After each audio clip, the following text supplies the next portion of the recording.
எஃப்ஜியோட strategy இந்த இடத்துல பயங்கரமாக ஒர்க் ஆகிருக்கு. அவள் வந்து ஸ்டடி பண்ணா இந்த கேமை வந்து எப்படி விளையாடுறது, எங்கெங்கே தப்பு நடக்குது, எங்கெங்கே டைம் வந்து சேவ் பண்ணலாம்னு சொல்லி இந்த கேமை ஃபஸ்ட்டு ஸ்டடி பண்ணாவ 2 ரவுண்ட் பார்த்து ஸ்டடி பண்ணிவிட்டு 3வது ரவுண்ட் தான் அவன் கோதால இறங்கி 15 மினிட்ஸில் வந்து அவன் முடிச்சான். இந்த கேமில் வந்து பார்த்தீங்கன்னா ஸ்ட்ராட்டஜி வந்து ரொம்ப ரொம்ப முக்கியம். எஃப்ஜி அந்த ஸ்ட்ராட்டஜியை பயங்கரமாக பண்ணான். நான் உண்மையிலேயே அப்ரிஷியேட் பண்ணுறேன். பயங்கரமான ஸ்ட்ராட்டஜியாக வந்து என்னதான் 1000 விமர்சனம் இருந்தாலும் அவனோட பிரெயின் வந்து ரொம்ப கிளவராக ஒர்க் ஆகுது. ரொம்ப பயங்கரமாக யோசிக்கிறான் அவன்.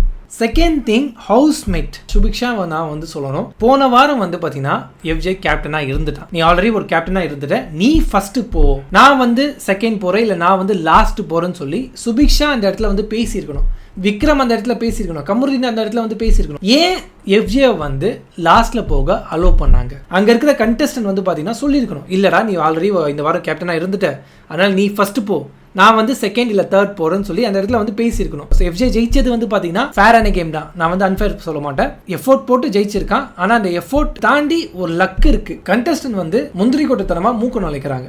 அவங்க கொஞ்சம் வெயிட் பண்ணி இந்த கேமை அனலைஸ் பண்ணி ஆனால் நல்லாயிருக்கும். எஃப்ஜே மாதிரி அனலைஸ் பண்ணி ஆனால் நல்லாயிருக்கும். டாஸ்க்னு வரும்போது பயங்கரமாக ஸ்ட்ராட்டஜி பண்ணுறேன் எஃப்ஜே. பயங்கரமான ஸ்ட்ராட்டஜி. நான் வந்து அது குறைய சொல்ல மாட்டேன்.